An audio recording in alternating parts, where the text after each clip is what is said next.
Over a decade ago, I had the opportunity to fight 3 people with knives. It's just me versus 3 people. Today we're going to be going through that footage and I'm going to give you my thoughts, what I was thinking about leading into the fight, what I was thinking about during the fight, and what I was thinking about after the fight. Hey, this is Tuhan Aditya from LightHaven, and let's look at my 3-on-1 knife fight. So here's how we're going to do it. First we're going to watch the fight just on its own, and then we're going to go through it section by section, and I'm going to tell you some of my thoughts while I was doing it, what I was hoping to do.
This is one of the fights that actually gained me the most amount of respect, because you can actually see a lot of the principles and tactics of Pikiti and how they work in a chaotic real life situation. It's not clean, but you can often see the way that they're working. Let's go. So right off the bat, you're going to see the guy in the beige or the grayish t-shirt who is kind of hidden behind Tuhan Jake right now. He's going to be the most aggressive. He's going to constantly be coming to attack me, and he's going to be constantly one who's going to be the most aggressive. My entire strategy over here is to hit and run. I want to be able to hit and then move on to the next target. And so now as soon as I see other people coming at me through the crowd, I immediately try and disengage with the guy in the beige t-shirt. I actually think he's my friend TJ, but it's so long ago I don't actually remember. But I'm going to try and disengage from him and move to the guy now you're going to see in the black. You can even see Tuhan Jake backpedal because everyone was kind of surprised by me just disengaging and running. Now I'm trying to keep them off me. So what they're trying to do, so this is them, right? And that's me. They're trying to find a way, how do I do this? They're trying to find a way to swarm me and surround me like this, right? What I'm trying to do is I'm constantly trying to not do that. I'm trying to go to one of the sides.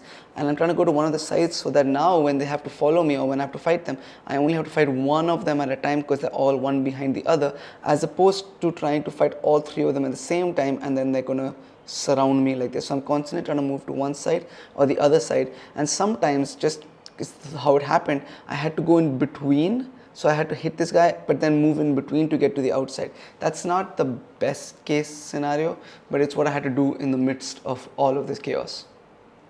They're trying to swarm me again. I'm trying to hit and get out, and then again you're going to see, if you just go back a slight bit, you're again going to see the guy in the beige t-shirt. He's again trying to get to the outside to swarm me again. Again, now I'm trying to move to the outside, and even though yes, they did manage to kind of trap me, you see me still going to get to the outside and get away, where again now I'm fighting just the one guy, just the guy in the beige t-shirt. Oh, my mistake. I ended up having to fight both of them.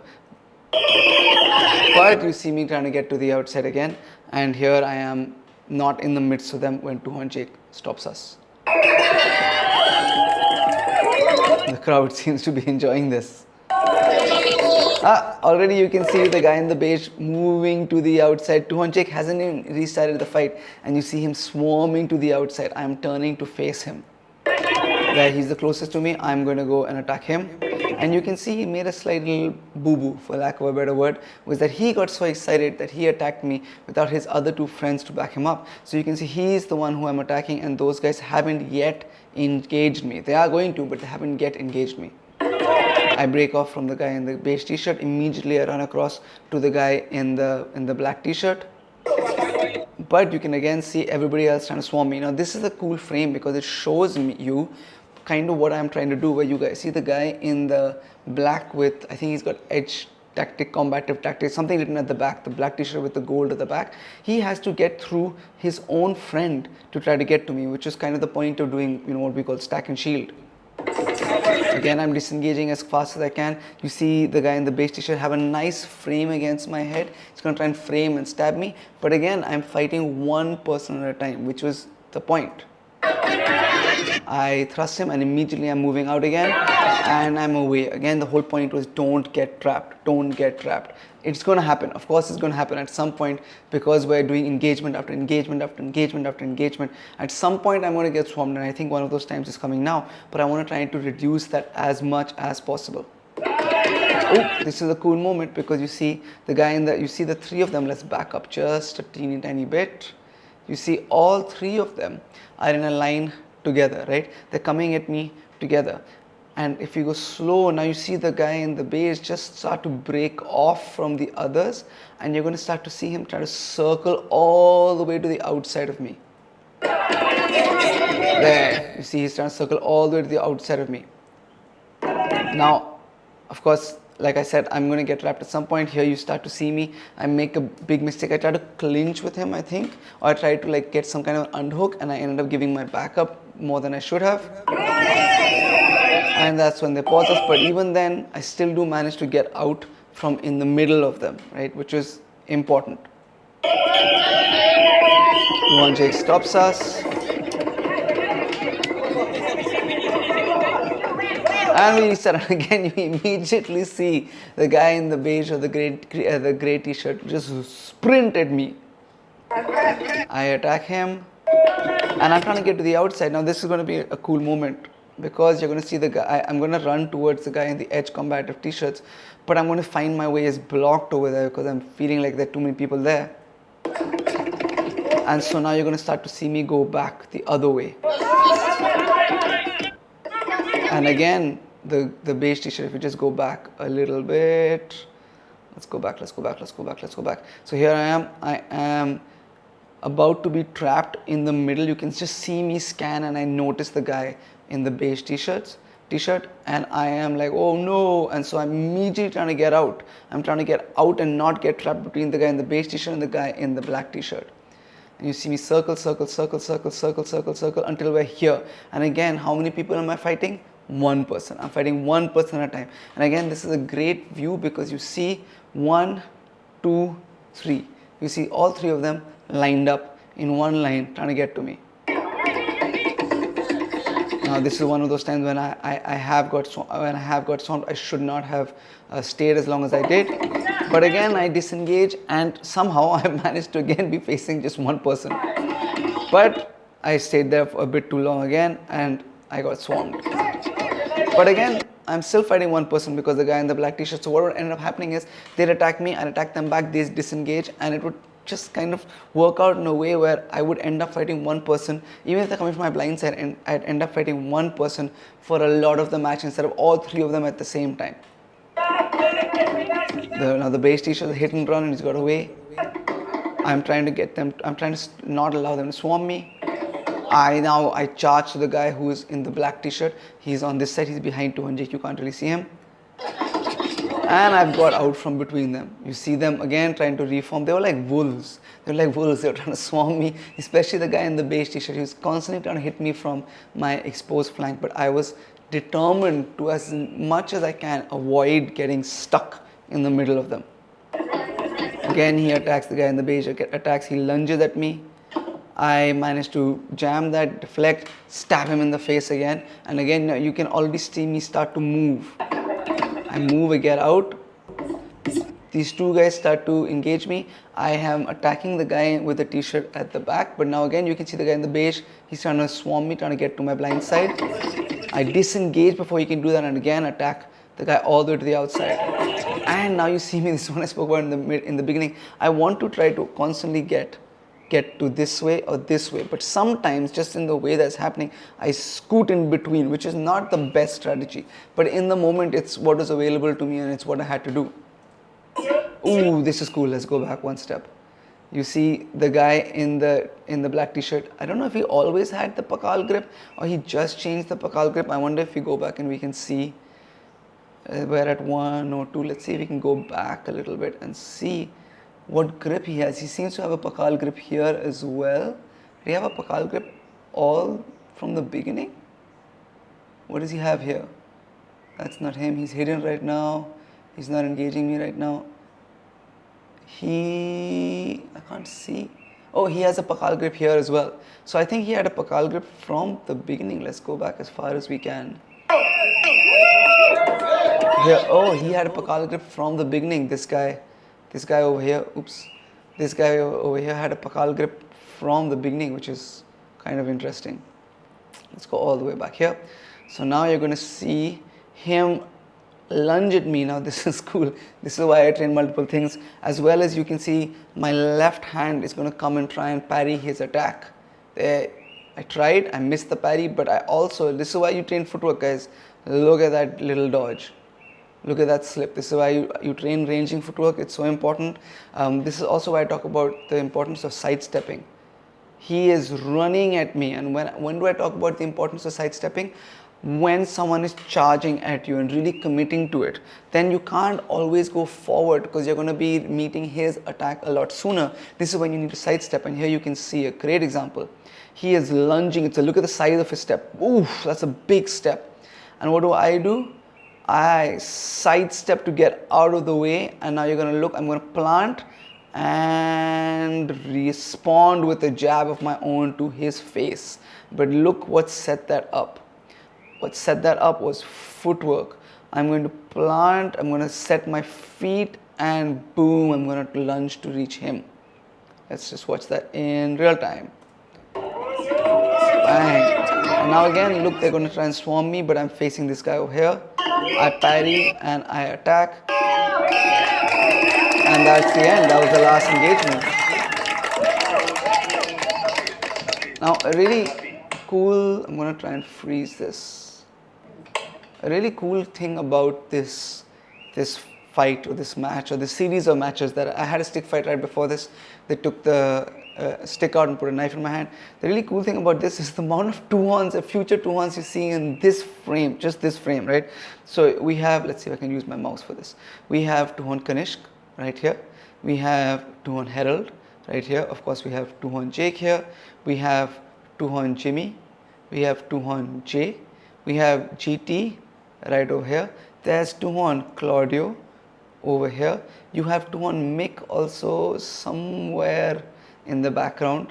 You have two-on Bob, you have two-on RJ, I think you have two-on Philip here as well. Just the number of two-ons that were in attendance of this match was really cool, for me. I had the advantage of being the last fight of the entire convention, the last fight in this event, which was a big thing of honor for me, but it gave me the advantage of seeing how everybody else did.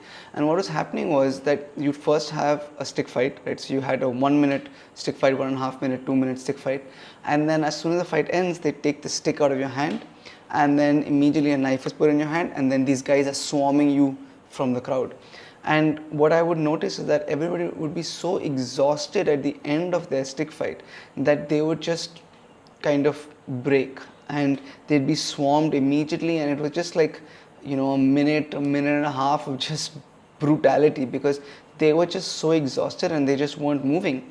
And what I knew going into this was that if I did not move, I had zero chance, right? Already I'm fighting 3 people. I'm at a massive disadvantage. I would have just finished my stick fight, and that time it was my first ever stick fight. It wasn't like I had done stick fights before. This was my first ever stick fight. So there was already adrenaline going through my body and the stress and the anxiety going through my body based around that. And then I knew that if I let that occasion get the best of me, and if I had nothing left in my gas tank at the end of this, I was really going to suffer in this knife fight that was going to happen. And so I knew that the only chance that I had was that I had to move. And of course, you know, we train all these multiple opponent scenarios constantly, and you know, we have all of these theories about stack and shield, about how you want to stack everybody up, so you're only fighting one person, you're only fighting like one person at a time as opposed to everyone together.